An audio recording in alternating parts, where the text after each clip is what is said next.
Okay, good. Excellent. Oh, let me just get the door. Yeah. Yeah, just grab the door. Yeah.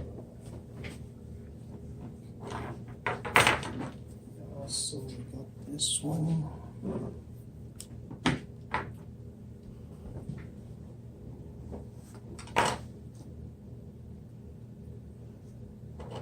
Recording now. Let's see. Flashing, yeah. Oh, I didn't count that.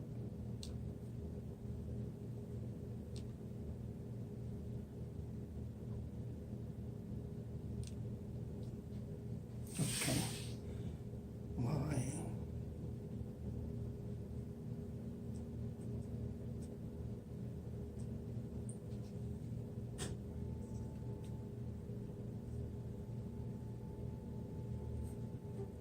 Okay. Got a very good video.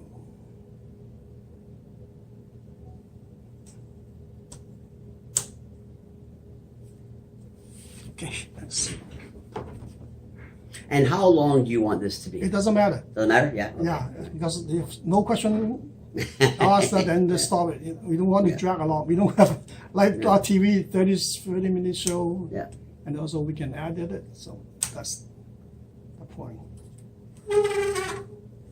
Okay. All right. Good. Let's go. Let's start. So first of all, Joseph, like I'm honored to do this interview with you because you know, as I was coming over here, I was saying this is kind of bittersweet. It's like you know, whenever there's an end to an era, you know. That's true. But let's start from the beginning. Like, first of all, when did you arrive in Canada?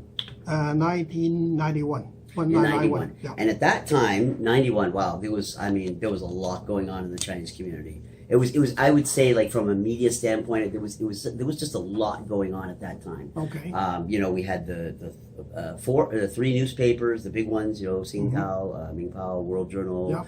Yeah. At that time, I think was there already a Chinese version of Toronto Life, a Chinese version of Maclean's. Do you remember those? Yeah. Yeah. Yes, I mean, that's true. true. It was everybody was getting into it because there was so many people. That's coming 90s. from Hong I think Kong. there's 96, 97. That was later, yeah. So when you came, it was sort of right at the beginning of everything. Yeah. What did you, first of all, what did you do when you first came? I tell you a little bit of my background. Yes, yeah. So in Hong Kong, I started my first job as the film projectionist in the cinema. Okay. For 6.5 years. So I projected 200 films. Wow. Yeah. So, and then I moved to the electronic publishing company. Okay. Get into magazine publishing, advertising, translation. And then when I left the publishing company, so I started my own advertising agency. In Hong Kong? In Hong Kong. Okay. In Hong Kong, yeah. So in that case that... well, let me ask you, what type of advertising were you doing? Okay, it's in my Hong Kong life, it's 10 years, always a milestone. Okay, I start to work in the 14 years old. Okay. In the what, sorry? 14 years old, 1971. Oh, wow. Okay. Okay, 1971, then I start to work. And then to 1981, I start my own business. So I start my own advertising agency.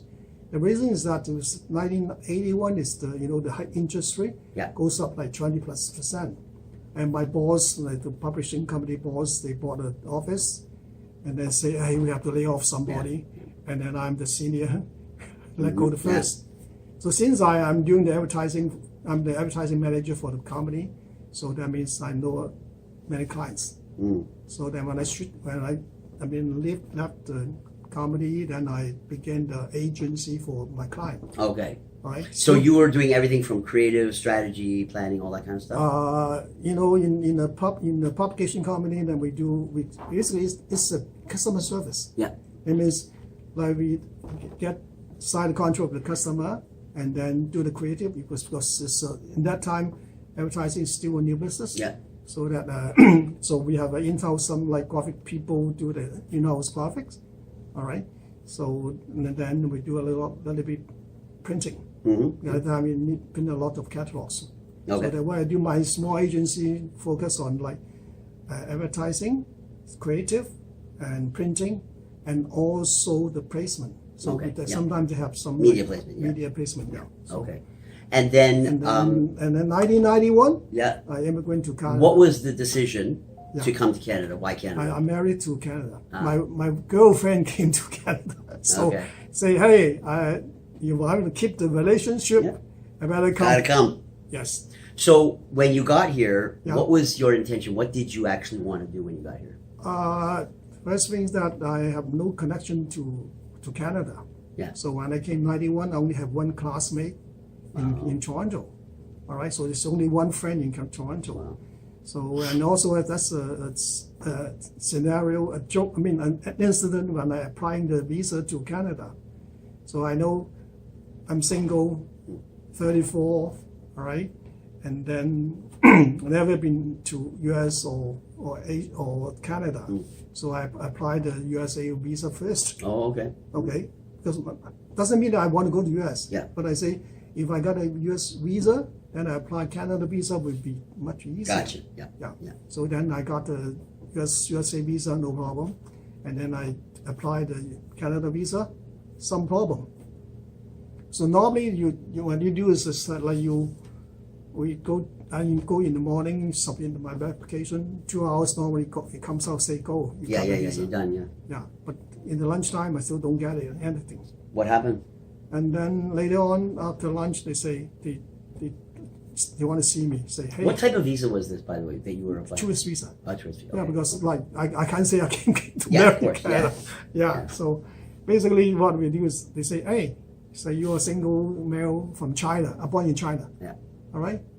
But in your CI, I don't have a passport, I don't have the certificate of identity. Right. In your CI, it doesn't show you travel to any country. Yeah. Oh, come on. Yeah. A single male. What's the purpose? And I say, hey, something not right. I just got a brand new CI. Yeah. I got my old CI at home. So before that, I do like visit Taiwan, Korean, Japan, because I do do some reporting in Japan about the electronic show. So that means that. So I say then I bring back the old CI, bingo, I got the visa. I see. Okay. And also another story is that they asked me, say, hey, why you want to visit Canada? I say I go to Toronto, Vancouver. Then the visa officer asked me, say, do you know how far between Vancouver and Toronto? I said, and that's what it's like Mong Kok and some. Oh, did you? Oh, really? Yeah. It's further than going to England. Yeah. So okay, when you get here, what was in your mind as to what you wanted to do professionally?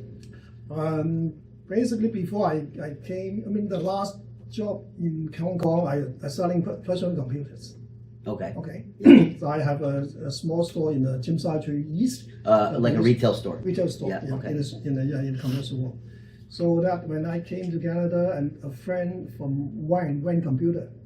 All right. So finally, I say I got one classmate only. Yeah. And then I found another guy I know is from Hong Kong. Okay. He works for Wayne Computer, and he told me there's a computer store for sale in North York City Center. Okay. He said, "Hey, why don't you have no job, nothing to do? Come see it.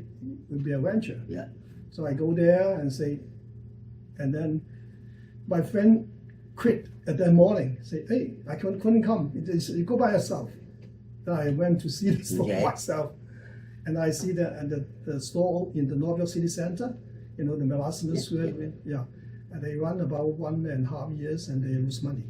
They were losing money. They're losing money. Right. So that's why they wanted to sell it. So then I see it. I say, hey, I'm interested because I'm selling computer in Hong Kong already, but I can't do that. I'm only 30 days old in Canada. Right, yeah. Right? Yeah. So then I say, hey, forget about it. And also my wife's relatives say, hey, you don't know direction. Yeah. East, west, and then why you buy a business? You don't know tax. They say, okay, then I forget it. And then 2 weeks later, the owner called me and said, are you interested? And I say, yes, I'm interested. I can do it, but I don't have confidence. Yeah. All right? Yeah. Then I learned from a case study from the advertising field. You know, in Hong Kong, there's an advertising tabloid. Mm-hmm. So as I say, I run my agency. I got free magazine every month, every week, every month. So that's the case in the advertising field. J.W. Thompson. Yeah. They bought a much bigger agency. All right, that means small can swallow the big. Yeah. All right, what we call LBO, leverage buyout. Then I say, hey, why don't I use that theory? And I tell them, say, I can buy into it, but you guys have to stay as a minority shareholder. Okay. Okay. Then I'll become the majority shareholder. And all the assets, you know, the computers, stocks, and turned into the loan to the company. So that when I'm running the company, I'll pay them by a schedule. Gotcha. And they agree. Oh, they did. Wow. Amazing. Well, I guess they really wanted to sell.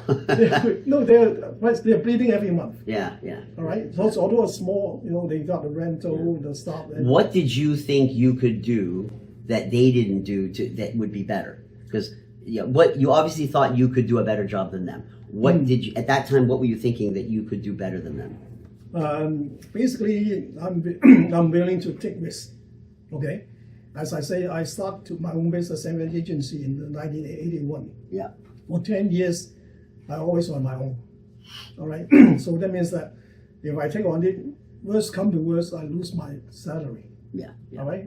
I believe I can make some sales, at least cover the rental, promotion fee, property tax. All right. And then I really make it.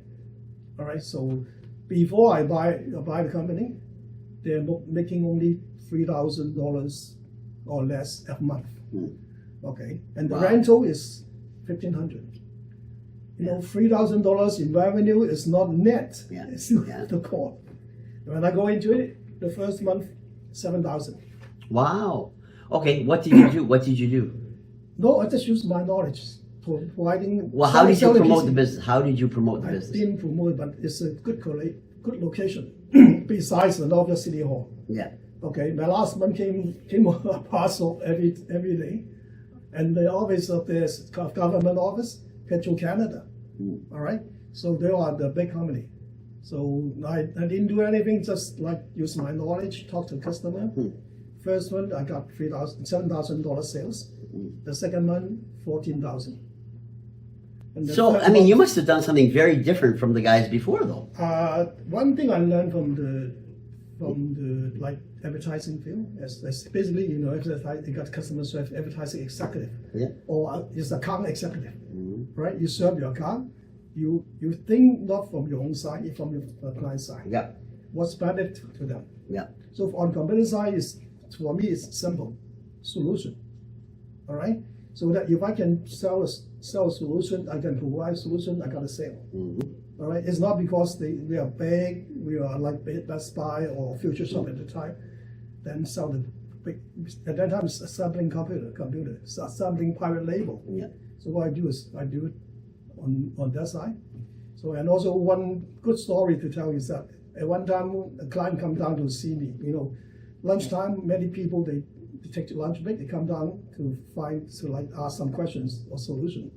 And then when client come down and say, hey, I got a problem. I want to buy something to solve the problem. Yeah. Then I study with him for a few minutes. I say, you can do this, that, and done. Problem solving. Yeah, yeah. Then the client say, so you were providing some good solutions. You don't sell anything. Yeah. Okay.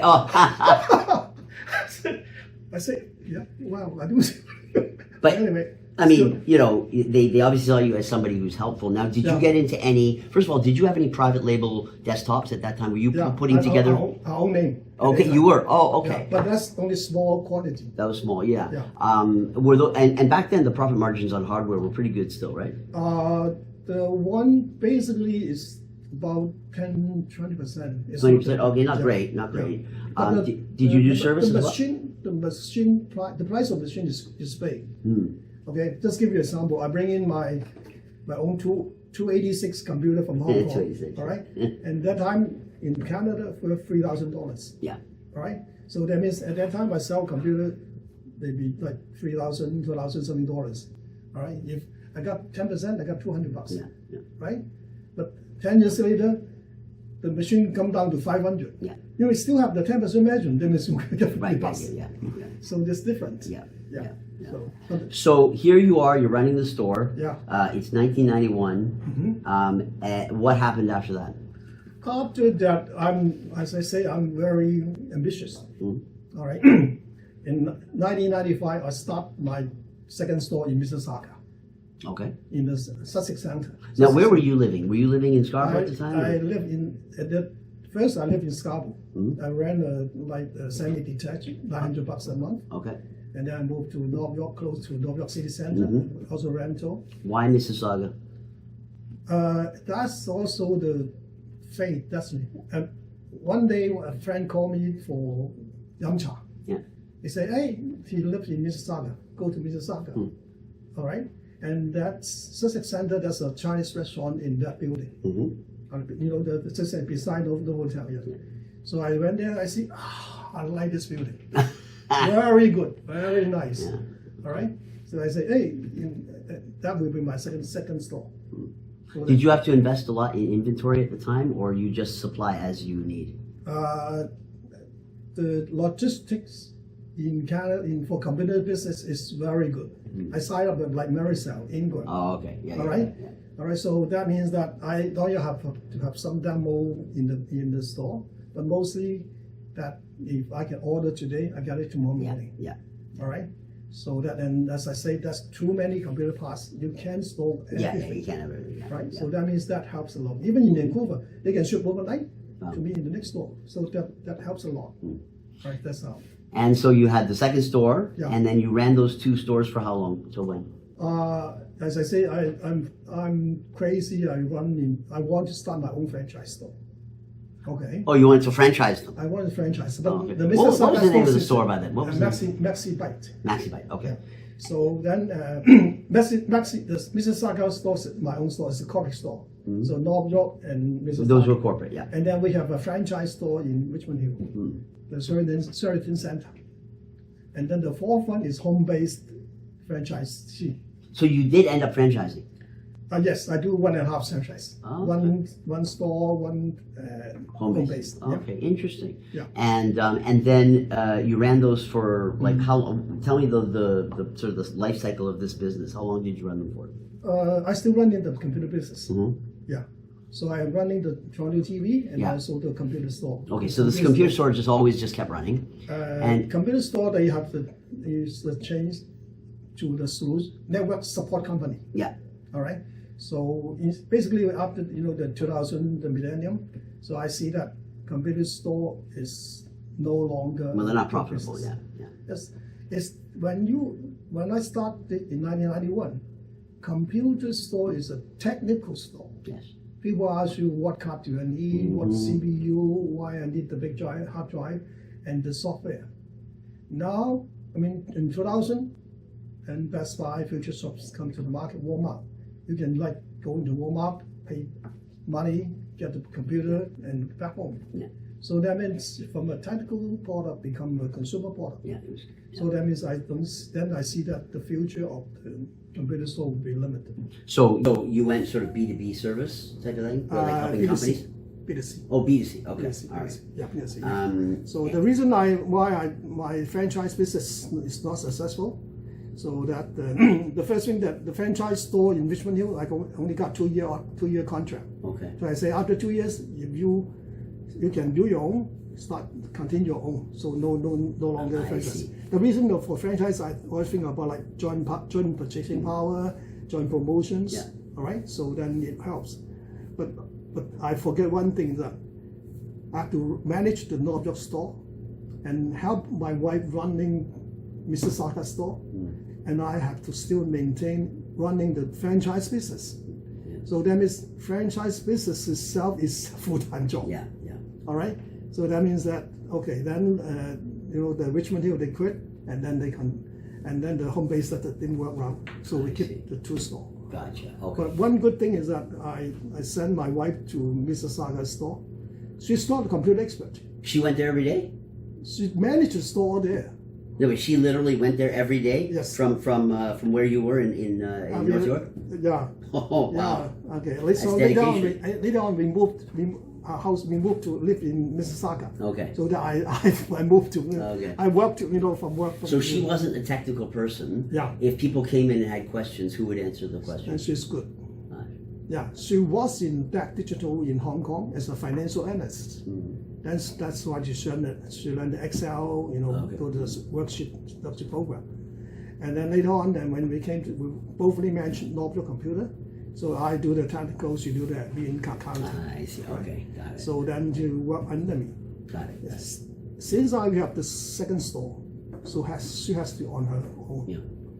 So she managed the store, hire a technician to help her, and then she learned by herself. Now the computer support company is run by her. Okay. Okay. So that she's great right there. And also it's good is that we say two legs to on the road. That means after 2000 years, we think that we have to make another thinking.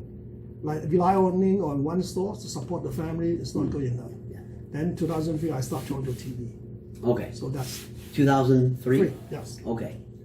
Why did you start Toronto TV? What was going on at the time that made you think that we, first of all, let's go back a bit. At this time, you've been here from 91 to 2003, so 12 years. Yeah. How was your social network, your business network? It must have been quite strong at that point. Yeah, I'm a social guy. Yeah. Okay, so back to Hong Kong after the primary school, I joined the alumni, the primary school alumni. We still have the friends there. And later on, I joined when I worked in the cinema, I joined the union. And when I started my own company, then I know that I had to be socialized. I have to learn the social skill. I joined the volunteer courses run by the Hong Kong government. Okay. We call CYA, Community Youth Office in Tsim Sha Tsui. Okay. And we start providing service to the people in Yuen Long, and also provide the service for at that time we called MR, mentally retarded. Now we call disability people. And then I joined the JCs, Hong Kong JCs, Island JCs, so that we run the biggest show. That Island JCs work with our THK, Hong Kong, to run the Pop Folk 81. Okay. The one in the Dai Kao Chiang, the Happy Valley. Yeah. And we got the Yan Lei, Zhang Guowing, Leslie Zhang, the big star. Wow. I still remember that Yan Lei got 3,000 Hong Kong at the time for the pay. Leslie only 300. Really? It's a brand new guy just. He wasn't Leslie Zhang yet. He was Leslie, but before Leslie Zhang. So then before I came to Canada, I also joined another called the Vocational Training Council. They run the small business courses for those entrepreneurs. In Hong Kong, that means many people they run their business. They do a business training. Yeah. Okay, just like me, I start my own business because I got laid off. Yeah. Right. So then Vocation OTC they start the course, and then the graduates start the company, the association called HOMA. I like the name very much. Hong Kong Owner Manager Association. All right. So there's people running business that they join the club.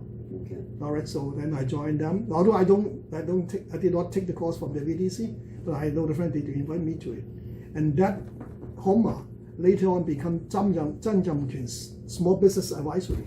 All right. So if I don't leave Hong Kong, I may become the advisory to Zhang Yangquan. But anyway, this is not me doing. So that was when I came to Canada, and then first thing that I read the newspaper saying BDC, Business Development Bank, they run a small business course for the Hong Kong entrepreneurs. So you took a BDC course? And I took the BDC course. Okay. All right. And then after we finished the course, then about 200 graduates, then we think that we want to make the connection. Then we start the Advanced Business Club. The same year. Not associated with BDC. That was your own club. That's our own club. Your own club. Yeah. So and at the same time, ACCE also planning to start. Yeah. So okay, now so you had a very strong network with the Hong Kong Chinese community here, right? Was it mainly the Hong Kong Chinese community? Create bit by bit. Create bit by bit. But by 2003, when you said I'm going to start Toronto TV, you must have had a pretty strong base of network here. As I say, in 1990s, I'm very popular. I'm almost featured every week in Mingpao. Yeah. But you know Alan now, Jim Guo, he's the PR manager at the time. In 1995, I was the president of two clubs. One is the, as I say, Advanced Business Club, and the other is called CIPRO, Chinese Canadian Information Professional Association. That's mostly the people, MIS people. Yeah. They work in government, big corp. All right, so, and I was the president at that time. And then we start the first internet seminar in Sheraton Parkway. So did you have a regular column with Mingpo at that time? No, it's not. I don't have a column, Yeah. but I say I'm popular is that the computer club run a joint contest for the kids. All right, the Advanced Business Club, we run a monthly networking. 2 years, 23 months, every month one networking night. Wow. Consecutively. So you must have been, I mean, when you look back, you must have been very busy, eh? Very busy at that time? That's, when I run the non-profit associations, I'm too dedicated. Okay? So that means I almost forgot my own business. Yeah, I hear you. So, but it's good that that's a conflict in the Advanced Business Club. So some people they don't like my leadership skill. Oh. They try to push me out. Okay. So what I do is like I see the pressure, I see the wave, I quit.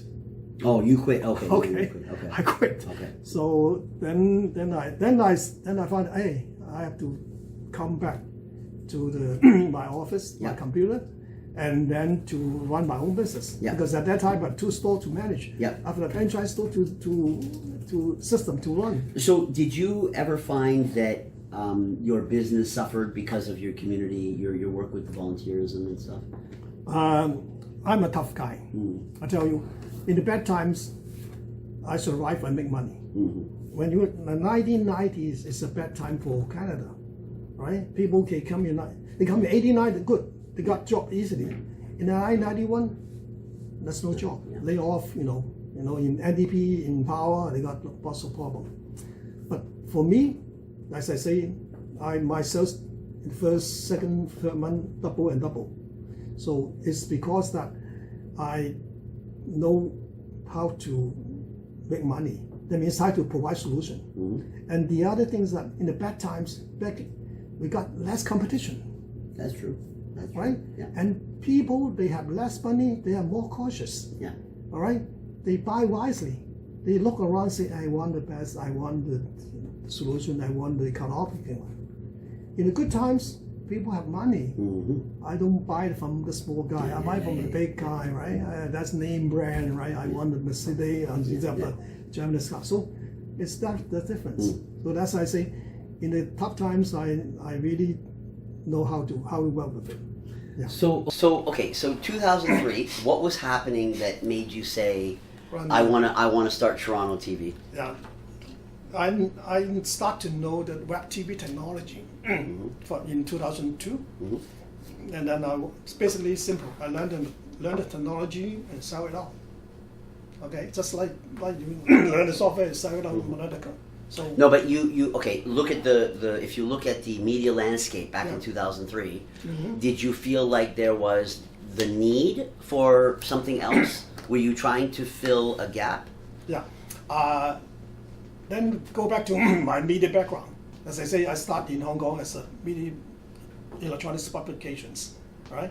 So I moved from like translator, join people, become reporter and sales, all right? I say I even spend my own money to fly to Japan to attend the Comdex, to report the Comdex.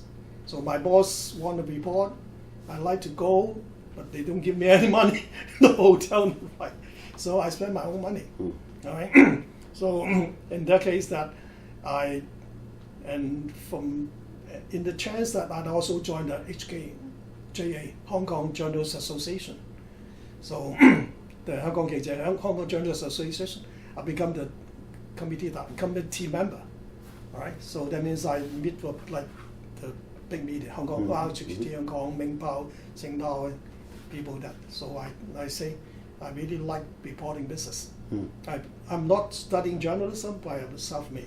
So you felt there was a need to create another journalistic outlet at that time. In 2003, that the radio talk show is very popular. Yeah. All right. We got the Tony Wong, Olivier Chow, the two counselor on the radio talk show. Yeah. Everybody listened to it. Yeah.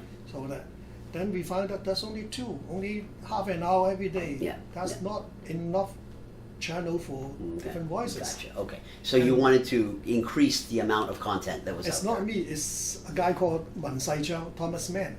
Oh, I remember Thomas. Yeah. Former electoral council. Yeah. All right. So since I had the technology, all right. So I want to sell it, but frankly, who wants to buy? Yeah. Who wants to run the web TV? All right. So that means I have the technology, and then at one time at a dinner, the Hong Kong University Alumni Association dinner, he sat beside me, and I told him, hey, I got the technology. Because hey, why don't we cooperate? He ran the show, he ran the program. I told him, I have the technology. I see. Okay.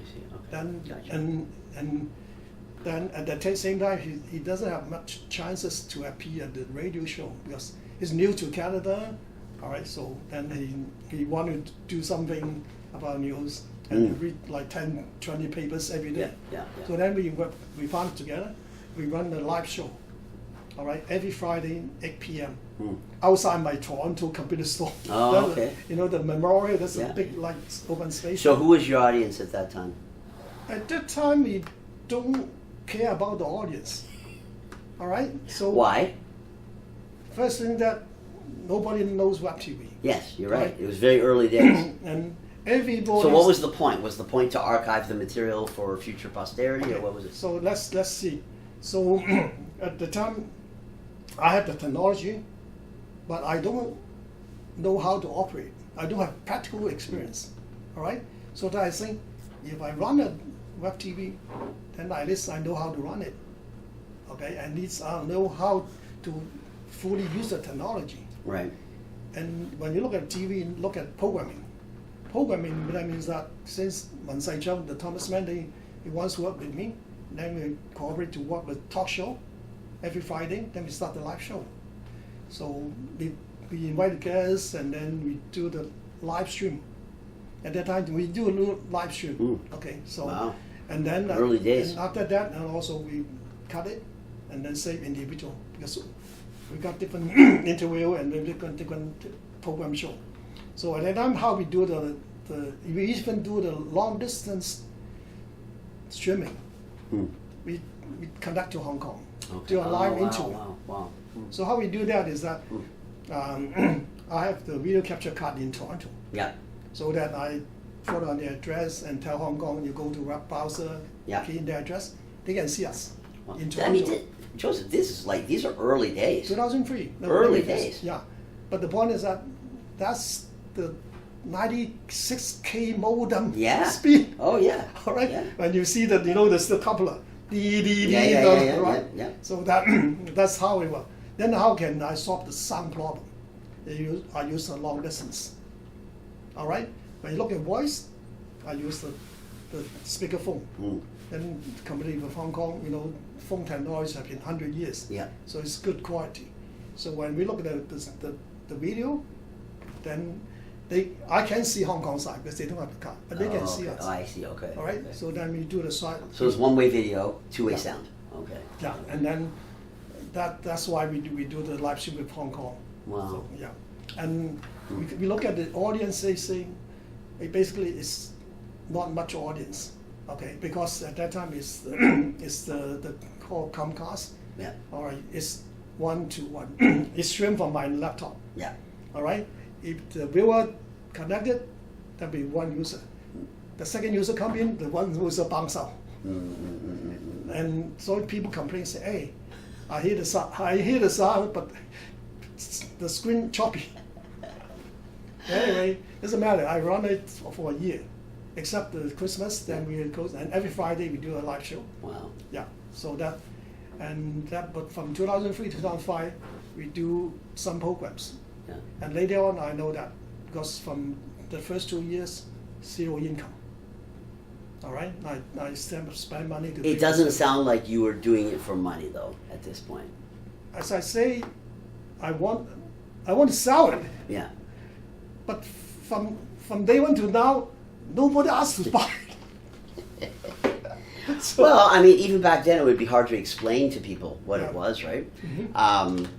Okay, so now how did it turn into from that to where you were now going to all these community events and filming them and archiving them, and how did it go from that sort of this weekly show to what you do? so as I say, in 2000, I need to find another way out because computers retail business going down. Yeah. If not declining, it's also stagnant. All right, freeze there. So then I look at say, the web TV could be my alternative. Yeah. All right. Then after 2 years, like no income for the Toronto TV, I know that if I keep on doing part-time, there's no future. Right. Okay. Okay. If you do something you don't dedicate to it, there's no future. Yeah. So then I say, hey, I need to do it full time. So at that time, my lease for the retail expired in 2005. Then I moved to Scarborough, pick an office. Okay. And So you went from retail space to office space. Yeah. Okay. All right. And then what we do is, then that office, I built a 100 square feet studio Okay. for podcast studio. Okay. Then we start more talk show, and we have even some paid talk show. And what was the source of income there? Was it advertisers, sponsors? What was it? At that time, basically web TV is have a website. They got like web advertising, like banner ads, something like that, but not much. It's a little bit. Yeah. So, and also we run, as I say, paid talk show. We invite Sylvia Lai. Was it? Oh yeah. Sylvia Lai, Yeah, I remember real at that estate. time, real estate. So Cynthia had what, her own show kind of thing? Yes. Oh, I see. So she would pay you to then put a show together. Oh, Yeah. that's interesting. Yeah. So they were like so almost syndicated shows. Like I could buy a block of shows and say, "You'll do my show." Yeah. The show called Land Talk. Yeah. So, Oh, okay. So she's the host. Yeah. She invites banker, the real estate agent to do some developer to do talk show. And so was then we that charge them that money. was the business model? That's the helping a little bit. So helping is you can't have all shows in for pay. Sometimes you have Right. Otherwise, there's no credibility. Yeah. So you have a few shows with pay, like financial wise, like makeup artists, then Yeah. we have the show Yeah. also pay. Yeah. And later on that I start to explore. For that 2005 to 2006, we are crazy about the live show. Okay. So we run 4 times a week. Okay? Okay. Monday to Thursday, Okay. from 10 p.m. to 12 midnight. Okay. All right. So Monday a Cantonese show. Yeah. Tuesday E-Generation for the young people. Mm-hmm. Wednesday Mandarin, and Thursday English. And what year was this?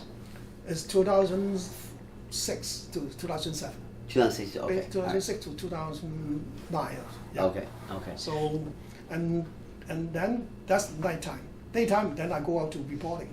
Gotcha. All right. So at that time I start like reporting Yihao Mangsheng, and later on Okay, because we have a good name. Joseph, Yeah. so you're running this operation, but from a business standpoint, purely business standpoint, the sources of income were you were selling. Basically, people could be Selling buying a shows, little bit advertisings, Little bit of and then sponsor show. sponsored shows, and then people having syndicated shows, like Yeah. where they are. Okay, like what Cynthia did. Okay, Yeah. and would you say that were you happy with the way that business model worked? At that time, it's just for surviving. Yeah.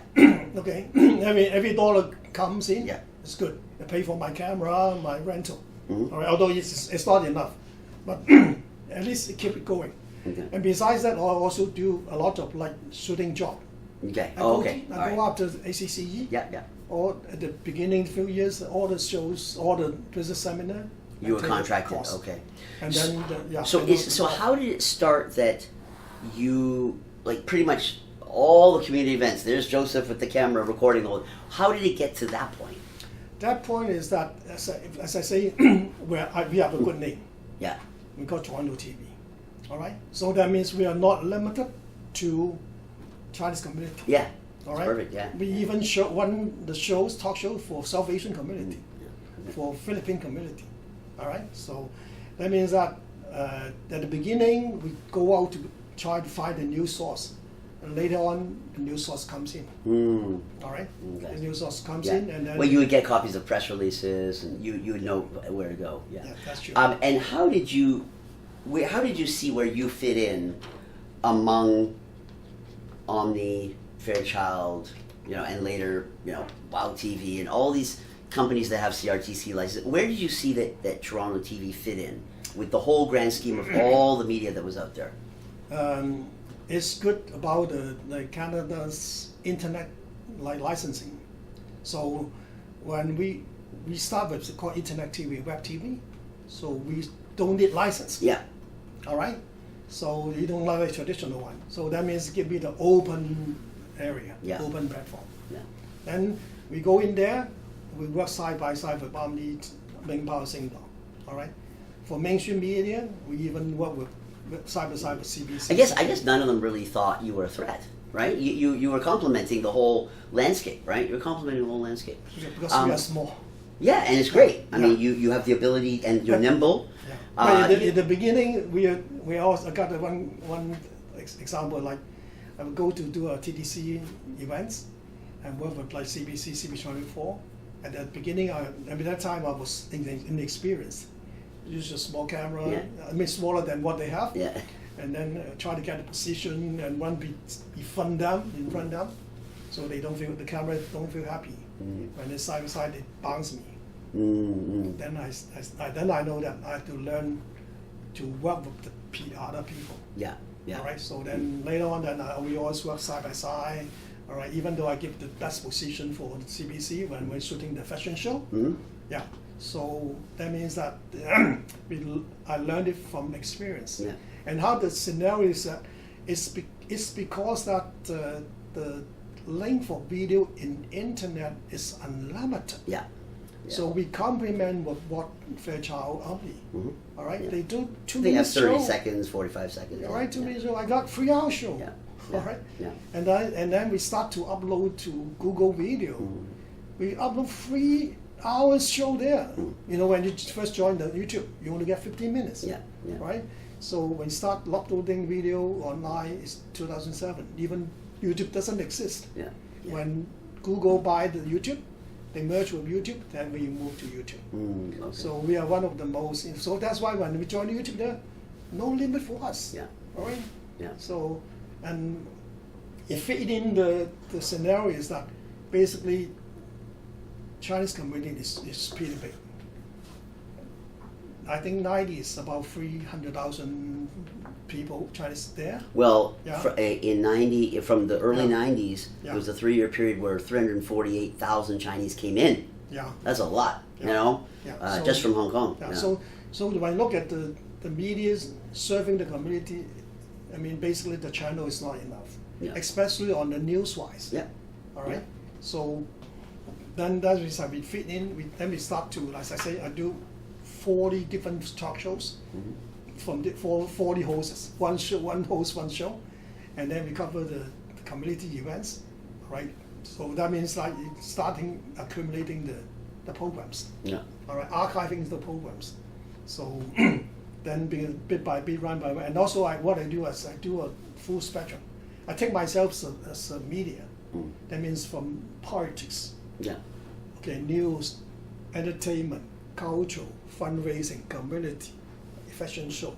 We do a few years for fashion show, and later on I quit doing that because it's always in downtown, always nighttime until like 12 o'clock, and then the safety issue, the traffic issue. So that's it. And also I didn't make money from that. Yeah. You know, at that time, the CB channel, Ginny Baker. Yeah. She's a superstar for the fashion industry, fashion show. All right. When I do say I just go tape the show, I even get a backstage pass. Backstage. Yeah. Yeah, go into to interview the artist, the makeup artist, the fashion designer. All right. But the point is that if you don't go deep enough, just the show, it looks great, but it's entertainment. Yeah, there's no money there. Yeah. No money. So I mean, okay, and that okay. So at this point, you know, you must know that from forever, Joseph is a fixture in the Chinese media landscape. Like everybody knew. You go to an event, there you are with your camera. Like everybody knows this, right? Now there was a shift. We saw a lot of people coming from mainland China. Yeah. The rise of high-speed internet. Then we saw, you know, I think the first newspaper to close down was World Journal. You know, they were just across the street actually. Yeah. You know, and slowly, you know, then COVID was sort of the nail in the coffin for Singto and stuff like in print paper, and that's just evolution of media. Yeah. But I wanted to ask you this because when immigrants come to Canada, what we noticed was, and as you know, because we run an agency, we had to justify why we're telling clients to place ads here and here. A lot of clients, mainstream clients, would say, "Well, once people come to Canada, they're going to read the Toronto Star, Globe and Mail. Why should I put ads in Singtel?" Well, we said, look, they will read the mainstream paper, but they also want the news from the Chinese perspective, right? So that gave people a local view. But never mind Chinese media, all media, we are losing local advertising. We're losing local content because you get telecommunications companies like Bell and whatnot buying up TV stations, and they just see it as numbers, right? Local stations cost a lot of money. Yeah. Let's close them all down. Let's just give everybody general news. Right now, the thing is, with the internet and with Xiaohongshu and stuff like that, immigrants that come here, they don't go and grab a local paper anymore. They will go onto their app and say, "Oh, what's the best restaurant in Toronto?" And it's not a local media company. It is now an international company giving them the local news. Where do you see, is there still a place for local media? Because you basically have been there from the very beginning, watching this whole thing go up and then kind of get decimated right now, right? Okay. Would you still see a space for local media? Small guy won't survive. Okay. Now, first thing, let me define it. So say, hey, what's the difference between the media and the 自媒體 individual media? Yeah. All right. Basically, I think they shouldn't be called media. They may call individual whatever. You're talking about influencers, things like that? Influencer, Yeah. Okay. So my definition is that media should be telling you, he, she story. Telling other people's story. Yeah. And the topic spectrum is from very wide. From politics to the geography, travel, everything included. Right? So that's media definition media. So when Toronto Tea comes out, we define ourselves media. Yeah. So that means we have 4 channels, like the cultural channel, the news channel, the talk show channel. All right. So for KOL, they're mostly one person. Yeah. All right. So they give a lot of their own editorialized personal opinions. You know, they're not journalists. They sell themselves. They sell them, themselves, right? So they're promoting themselves. Yeah. Right. And mostly they are only single topic. Yeah. All right, food, travel, whatever. All right, so that's why I don't classify this as a full spectrum media. All right, so when we look at that, it means that the media, you have certain status and power. For example, Fairchild TV, they got a chance to interview PM, Prime Minister every year. Yeah. How about the individual KOL? No way, unless you are really top KOL. All right, so when I look at, say, the big disasters, right? So when there's a fire, big thing, your KOL bar from the outside. You got a CTV pass, you go closer. Yeah. So that means that you have to be big enough to do the news or to do the role of the media. So when we look at local media, basically, when I see now it's quoting more than 500,000 Chinese in Toronto. Yeah, probably There more should than be that. many news, right? There's many news. When Fairchild, the high time for Fairchild, they may have free team. Yeah. All right, free team doing the live news. Every team do 2 news a day. They got 6 news, their own news, not including the translator from CBC. Okay, so I think you know the NTD TV. Oh, yeah. Yeah. So they used to have a success story, success business model. What they do is they have 5 cities. Each city they have a team. Yeah.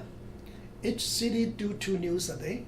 They got 10 news every day on 5 different cities: Montreal, Ottawa, Toronto, and that 10 news become a half-hour show. All right. So I see that's a good business model. That means they have the capability to cover Canada. All right.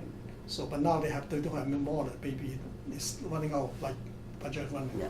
So when we look at that, when I go to Sudbury, all right, I die in the like Harvey. When I see TV, CB24. Yeah. Sudbury is 4 hours, 3 hours drive from Toronto. Yeah. Right, 300 kilometers away. Sudbury, no new local news. They have local news, but they don't have broadcasters to take care of local news. Right. So when I look at our own community, Chinese community, did anybody, any mainstream media care about Chinese community? Unless there's a murder. Yeah. Breaking news, right? So they even like reporting South Asian community, not the Chinese. Yeah. One bad example is that I think last year CBC has a dedicated reporter in India, reporting the aging problem in a small, tiny village in India, and then broadcast in the primetime news. Do I need to know what's happening to India? No. All right? But did CBC send a reporter to China reporting anything from China? No. Even in 2008, the earthquake in Sichuan, no reporter in China. All right? So the one reporting it was one, I think is based on Singapore. That means in the Asian Bureau, one person. Right? So that's why I tell you, I successfully raised funds to send 2 reporters to Sichuan to reporting, in the Sichuan place. Yeah. Yeah. So that means this the first Canadian reporting team reporting Sichuan earthquake, and one of them is Global TV. Yeah. And after that, they run a 5-part series on Global TV, 6 o'clock news. So that means my point is that if we ourselves we don't reporting our community, nobody will. Yeah. Yeah. Right? So people. But remember, most companies they're gonna do it if there's money, and if people are not gonna pay to advertise there, you remember, not too long ago, outside the grocery stores, these huge racks, all those newspapers, Yes. Tons of tons, 40. yeah, crazy. I count it. And each of them, people were advertising, real estate agents, lawyers, accountants. They could survive because they could get all these little ads. But the moment Google is so easy now, right? Place an ad. Yeah. It's geolocated. You only pay per click. It's so precise. So Google's this massive global company that is basically the world's community newspaper, right? Can anybody compete with that? If somebody landed here from Hong Kong today and said, "Yeah, I want to start a media," it's probably no chance, right? Probably no chance. Yeah. But the traditional media business model has to change. Right. Okay. Yeah. Just give you an example. Like I studied 5 years about the problem there. For take Fairchild TV. As I say, peak time they got 3 teams. 1 team, 2 people, 1 reporter, one camera. All right. So they can only do 2 news a day. All right. 2 people's salary plus the back room, the production. Yeah. Right. So you're talking about each news $200 a news. All right. So and then the more news they produce, the more cost they have to bear. Yeah. All right. Yeah. But at the same time, the crew only do 2 news, and then you may work 4 or 6 hours, and they go back to office sitting there doing nothing. Yeah. All right.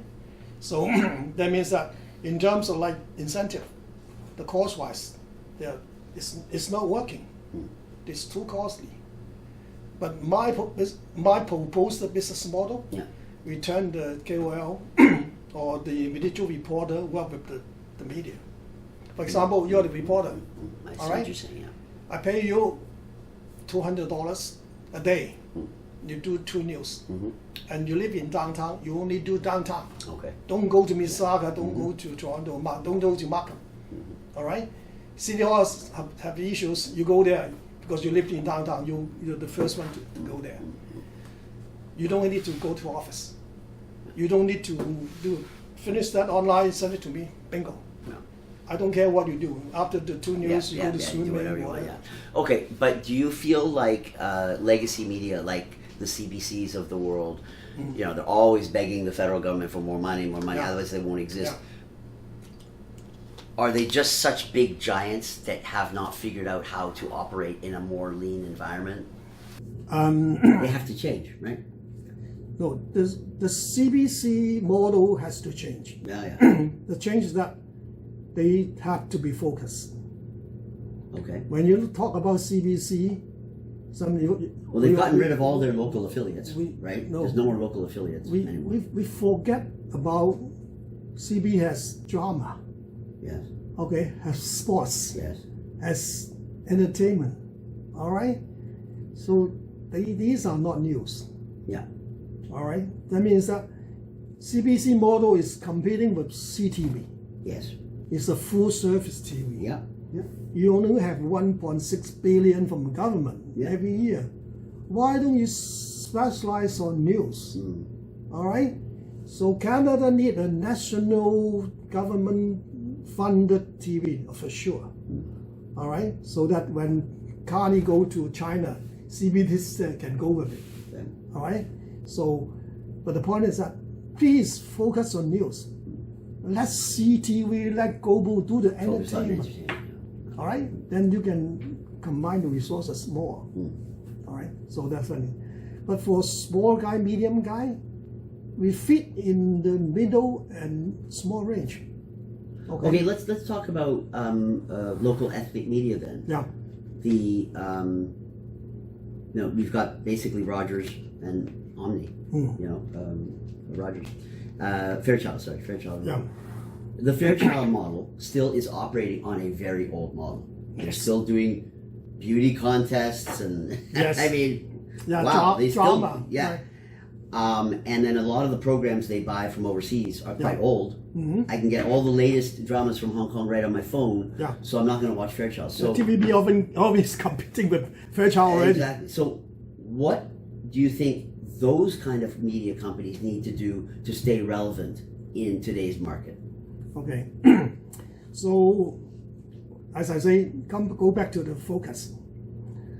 At the peak time, I really count the advertising from the Fairchild TV. Yeah.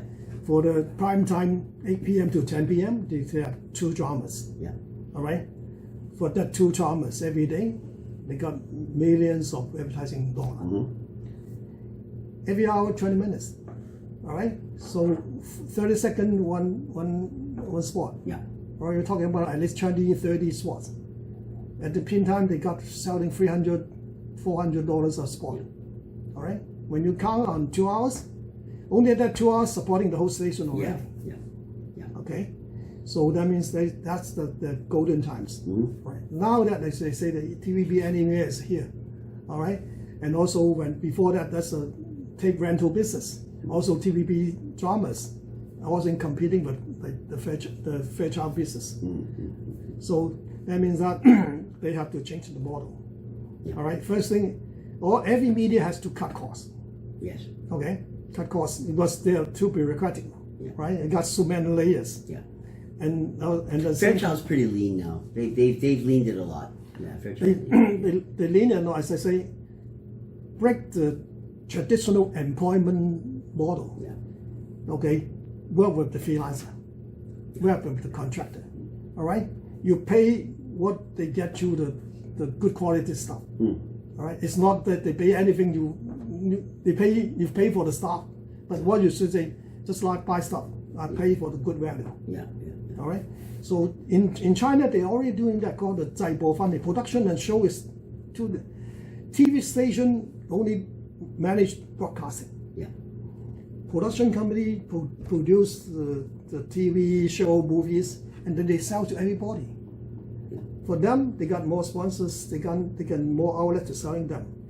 For the TV station or outlets, even Pangsun or Key, iKey. No, IG, yeah. Even that, they are the platform. Yeah. All right. Yeah. What they do is that their interest is to attract audience. Yeah. Use technology to push them away what we have to show, and then collect the subscribers. All right. Selling advertisings. Production company is not for the media. Yeah. All right. So then you specialize. You work with it. In the media field, basically three kings. Content is king. Yeah. Platform is king.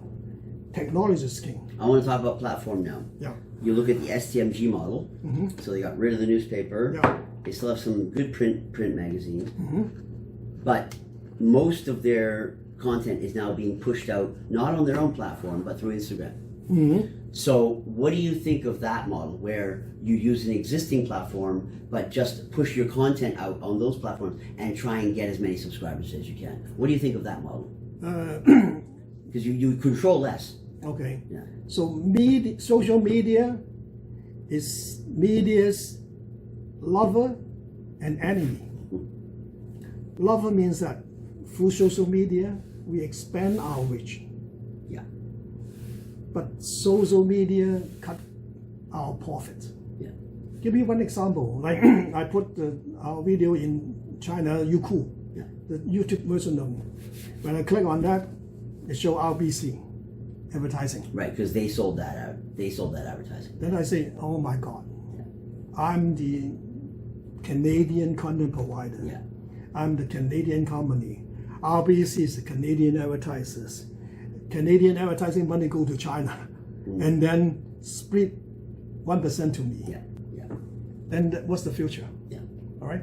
Yeah. So that means the other way is that you look at the STG model. They got Instagram about 50,000. I think Anson wanted to say 50,000 like subscribers. It's good, right? It become more popular.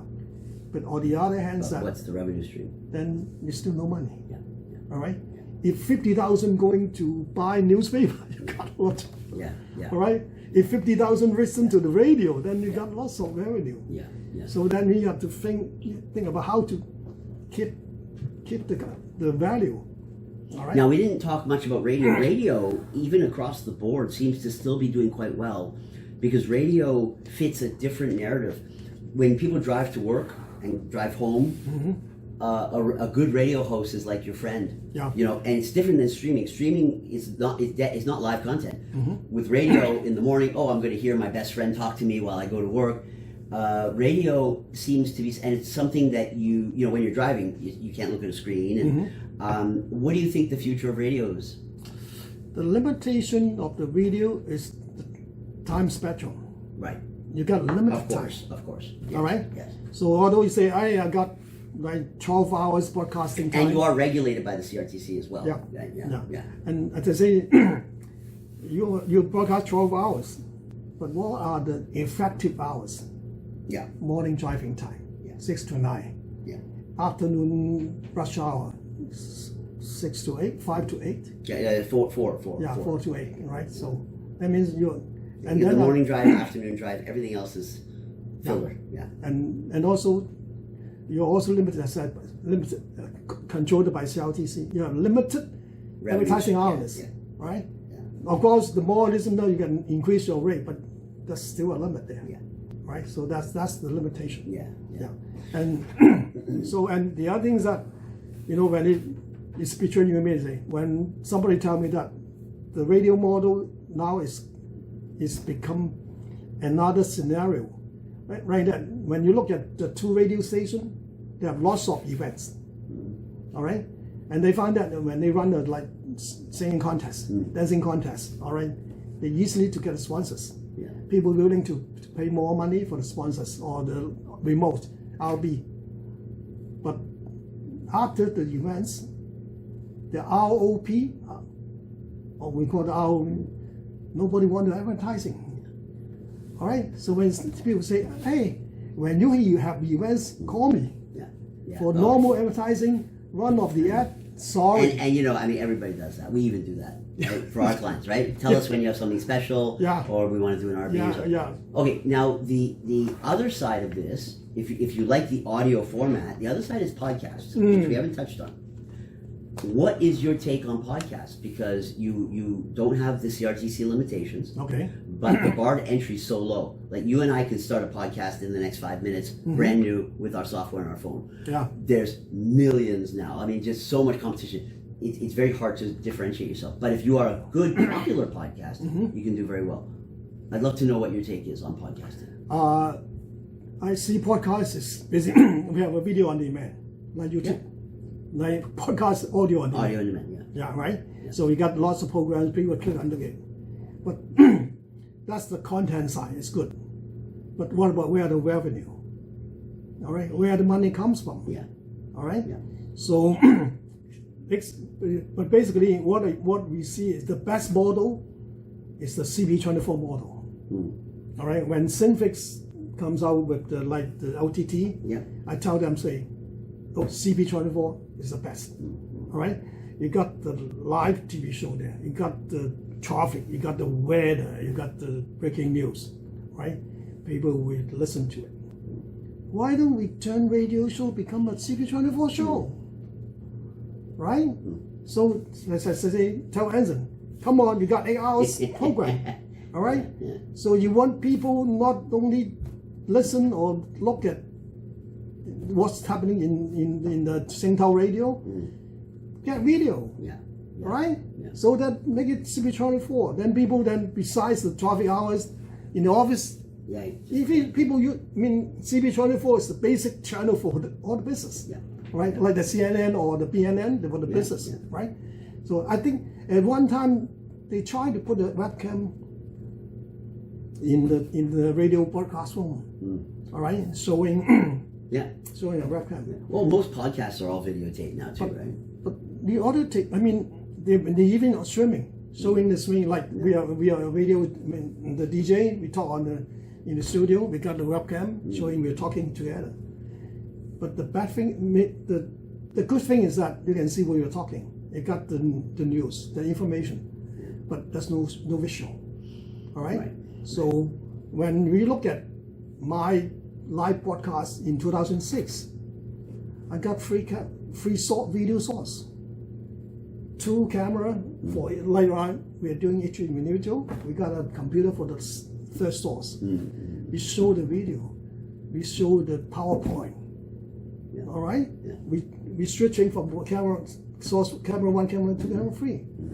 All right. So basically, what we do is radio. They got the good thing is that it's 8 hours, 10 hours continuous broadcasting. Add in video, add in content, add in reporter. I'm reporting live from city of Toronto. All right, that's Olivia Charles talking. Show the streaming. Watching out. Then you have the effective 10 hours broadcast airtime. Then you can make money real time show. You can put in the sport. They cut in the sport. All right. So that's the thing that you can advance your technology, advance your perspective. It's not like doing the radio. I don't like radio news because when I came to Canada, radio tell me, say what's happening in Toronto. I say, great. I knew England. I need those news. When I subscribe to Toronto Star, they say, hey, it's a translation. I read the same news you read from me. But nowadays, they are still doing the translation from mainstream media. Do they have the reporter going out? Do they have anything? All right, even like the Anita Mui case, they got the news from mainstream. Chinese crimes happen in Chinese community. Chinese media don't know where to get it. Well, they don't know where to get it, but also it's a financial thing, isn't it? It's a money thing. When I do things, first thing I don't consider finance. I know that's you. Okay. That's me. But, no, but STMG Anson has to report to somebody, right? No, he has to. The way you do is that you see. Do you want to do these things? Do you think this is the future? All right. Is this the solution for certain problem, or is this something people wanted? All right. Then we look at the cost. Then we look at see how we. Let me ask you that Anita Mui case. Do you feel that it was that by taking mainstream reporting, do you think that the story was not done justice? Do you feel it would have been better if it was independently investigated by Chinese reporters? You know Anita Mui, I know Anita Mui. All right? When we get the news from mainstream, at the beginning, they say middle-aged, like real estate agent, got murdered. Done. The name, that's it. All right? So when they go to the farmhouse to say there may be some incident, like intelligence there. At that time, morning, it's crazy. I suddenly look at the YRP Twitter. I say, hey, that's a media conference in the farmhouse. In 9 o'clock, say, and they say 11 o'clock, go there. Then I see it at 9 o'clock, I go there. All right? I go there, Ming Bao also there. That's it, Ming Bao and me, and all the mainstream. Then I tell them, say, I know Anita Mui personally. When they start to bring the Hong Kong artists to Canada, then they want more. They want to dig into, say, who is Anita Mui, what's the relationship, and then what may cause the murder, something like that, right? So my point is that Chinese story, we should do better than the mainstream. We don't do our own story, and we rely on the mainstream bingo. So whose fault was that? Whose fault was that, do you think? I mean, Fairchild, STMG, they could send their own reporters to do all this, right? Why do you think they did not? Okay. First thing that the media industry is declining. All right? The revenue comes down. Okay, it's so money. They're running out of resources. So that means that it's money. Money is the issue. The other thing is that they don't have enough resources. All right, so that means they can only do a little. Listen, I've run into it a number of times where, you know, even during the auto show, we had a great Hollywood celebrity, right? Korean guy in those racing Fast and Furious. I called all the Chinese media. They all said, "Oh, sounds great. Call me back." Wow, we don't have any team that can go down, but the mainstream sent, right? But imagine that 7, 8, 9 years ago, they would have for sure sent a team down, but they didn't have. They had so few teams. They were already busy with some other story, right? This is the problem. It's a money issue. Now, if they had a roster of freelancers, could they call one up and say, "Listen, get down to MTCC right away"? Sure they could. Why have they not done it? They call the freelance. They still have to pay them. Okay. Pay them less than bring the whole team, though. Right? So but they still have to pay them. You're right. You're right. So it just hurt them. So it's a money issue. It's a money issue. And also, the other thing is that the media people or the manager there is less enthusiastic. Okay. That means, like, for example. Well, I wasn't speaking to the manager. I called Anson, I called Winnie, I talked to them directly, but their hands are tied, right? They I don't have anybody to send, right? Okay, I want to, because I'm just looking, we've done an hour and this has been a great conversation. I could talk to you forever about this. If Joseph was coming to Canada today, would you still be interested in doing something in media? And if you were, and you're the same age as you were back then, what would you do? I tell you, I'm a born media people. Okay? I like news, I like reporting. As I say, I told you I spend my money go to Japan to do reporting. All right? I like meeting people. I'm a social guy. All right? So I tell you, running the Toronto TV for 23 years, I don't make enough money. Right. All right. Listen, So I can tell it's a passion. For you, this is a passion but project. what I really get is that I watched that 11,000 videos myself. I'm the only guy that watch it. I watched so many stories from the video. I learn a lot. Okay, I learn a lot. I learn the politics. I learn the news. I learn the culture. I learn the hypocrisy. Yeah. All right. So that's why I can tell you, say maybe I'm too let's say I know more than many people. All right. So then that's, to me, it's my great life experience. Great experience. Yeah. All right. Great experience. Yeah. All right. And you have a actual asset that you're leaving as a legacy. So back to my original question: what would young Joseph today in 2026 do if you came again? You wouldn't. You wouldn't do anything in media? No. Not even like a podcast or anything? That means I won't be devoted my 20-something years to media, because quite frankly, when I do the Toronto TV, my wife always complains, say, "Hey, no money, I remember you told me that. money." Right? But still, he let me continue. So, all right, and the people are saying, "Hey, how much you invest in Toronto TV?" I say, "Hey, I didn't count it. You probably didn't keep track, yeah. I didn't count, but I think if I should earn $50,000 a year, then I spend $1 million already." Yeah. Right. So you don't think you would want to get into some sort of digital media type of thing right now if you came from Hong Kong right now? Probably I would do something, but as I say, I came from the advertising background. Yeah. I always do something like creative, new, never done before. All right. So and that's the reason I maybe you would do decided something to with close. AI. I don't know. Maybe AI. I trust in originality. Okay. For example, I read very glamorous article in Facebook. Yeah. I say, "Hey, is it AI?" All right.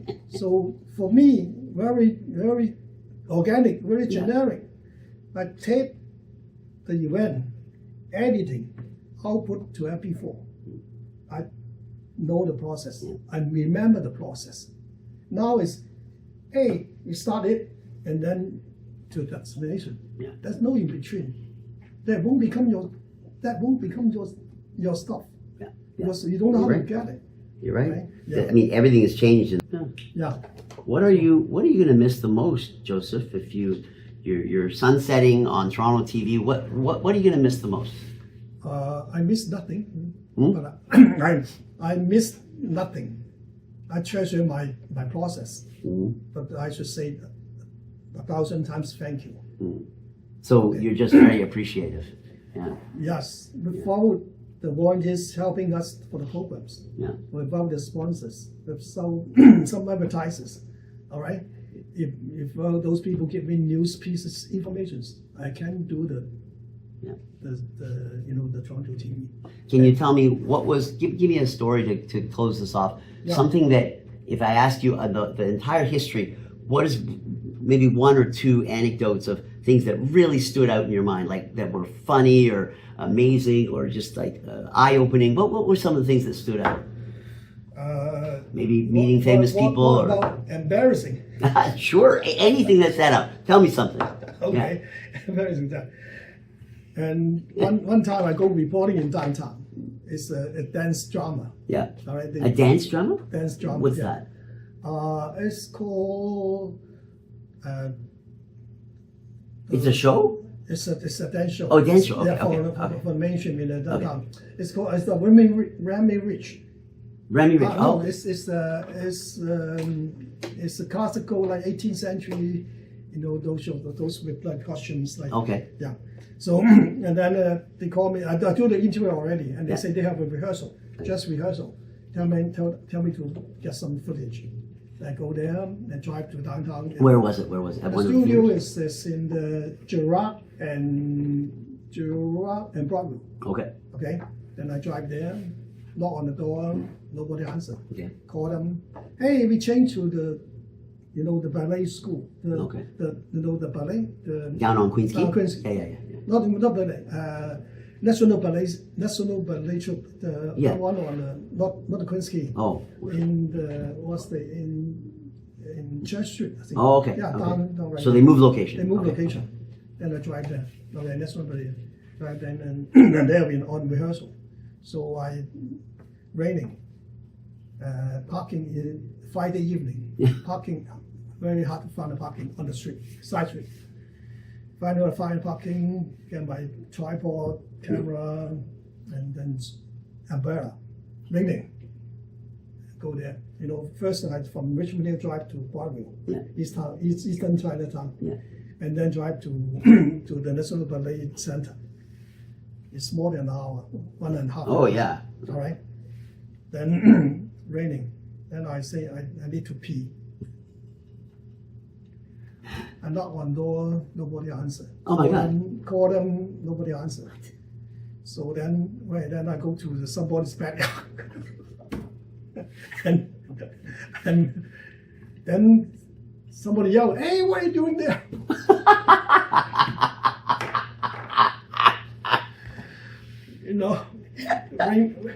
Then I finally go back and then call them. They say they open the door.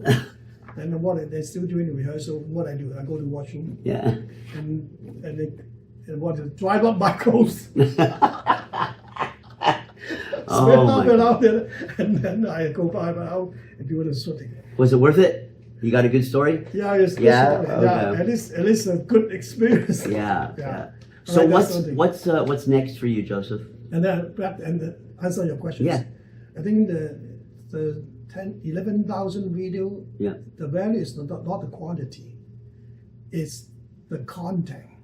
Yeah. It's the wisdom. Yeah. For example, like Vivian Point, in your video they say, "Hey, we are Chinese Canadian. We are immigrants. Don't forget our Chinese heritage."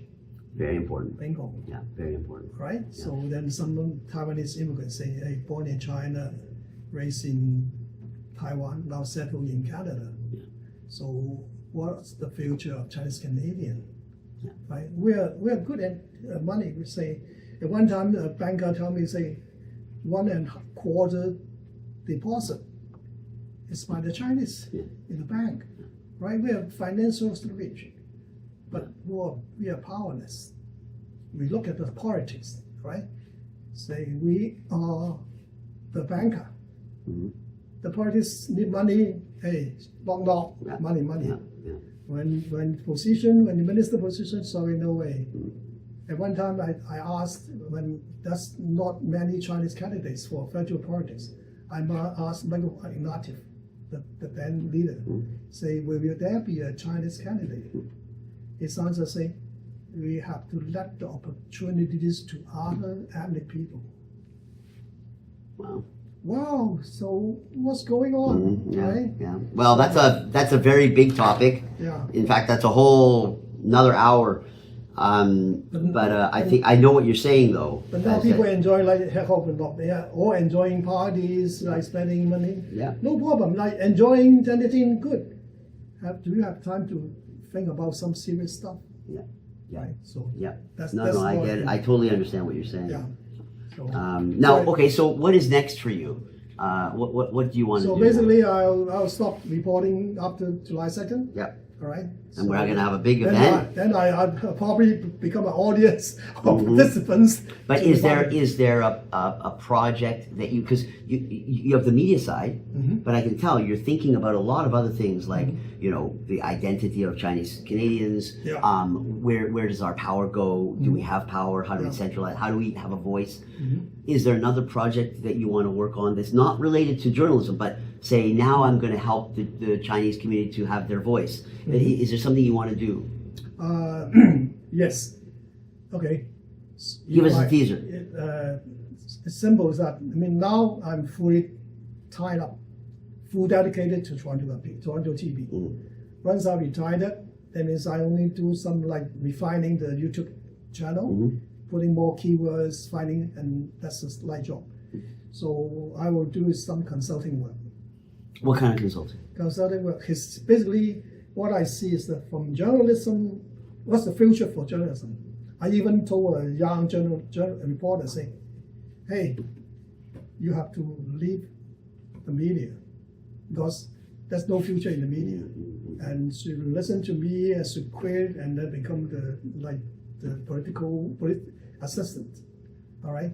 So when I see that from journalism, the next step will be out to social work, doing social work, doing the, as I say, the political assistant, or you can run for politics. All right. So has that been on your plate? No, on your mind? Doing fundraising. So then the other thing is the consultancy. Consultancy means that I do have some knowledge about the community. Yeah, well, you got a lot of knowledge. And also the connection. Would you consult for big companies that want to reach the community, or who would you consult with? Who needs me? Who needs Depends you? who needs me. Okay. Yeah, I tell you, during my 23 years, I do over non-profit organizations. They have infighting about the president. And then I help one guy fit the others. I see. Fit the others, okay? Yeah, so we're going to be behind. So I just help him to get one more vote from the board. And Now, yeah. back to public office. Would you ever seriously think of running?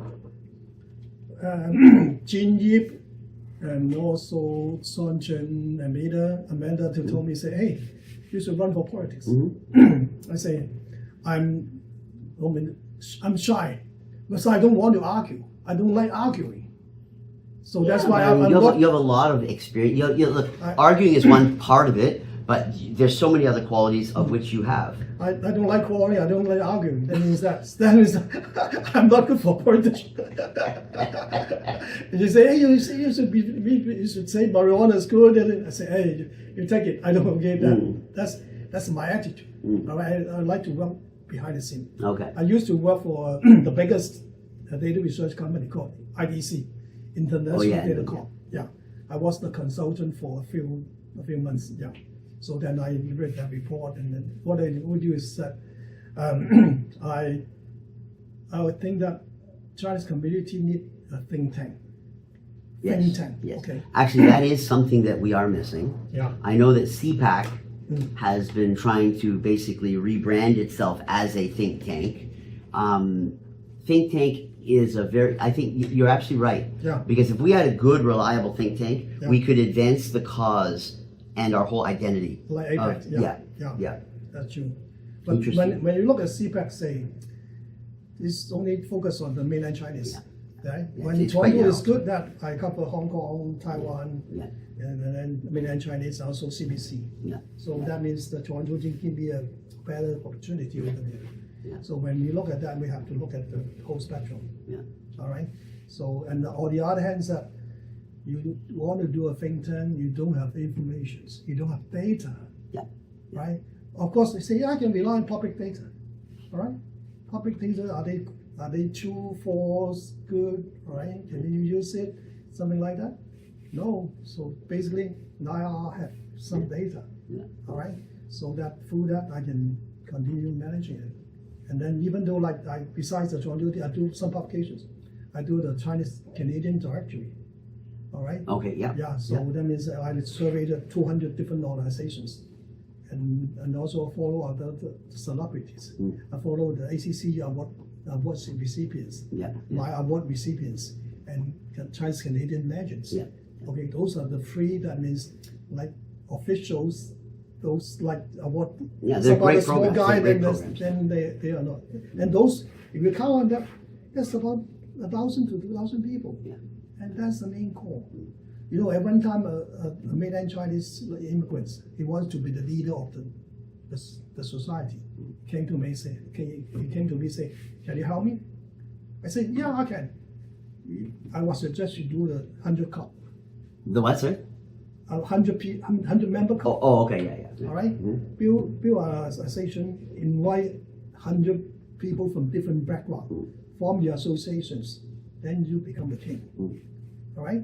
So then you pull up the resources, you pull up the expertise if you want it. But he didn't listen to me. He listened to other people, and then bingo. So, wow. So that means like for example, like Linda. Yeah. Right. I'm the behind the scene advisor to her. For what? For the CYC? The CYC. Yeah. That's a great organization. Yeah. So, but that only limit to the youth stuff. Yeah. But it doesn't matter. You can't do everything. You can't do everything. Right. And it sounds like you have contributed you have a good lot. project, then I got more time up to last. Yeah. No, it's great. Yeah. Well, I mean, I am very excited to see what you do next, Joseph. Toronto TV has been it's a phenomenon. And you created really a piece of history. Thank you. Really you did. Yeah. So. But anyway, I think Rome is not built by one day. Chinese community is not built by one person, it's by the whole community. Yeah. So let's work together. That's important. I know what you're doing. Basically, I keep not monitoring it, but just see what's going on right there. Well, I tell you, back in the 90s, like I only graduated from high school in the late 80s. I was on the very young side of what everybody else was doing. But I just feel so blessed to have seen the beginning all the way till now. Like think of what we've witnessed. It's like a whole phenomenon. A whole phenomenon of the immigration. Oh, it's amazing. How many people can say they witnessed that whole period of time? And I think everything you have on tape, the content tells an amazing story. There will be a historian somewhere down the line. I guarantee you, your footage will be in some film or something.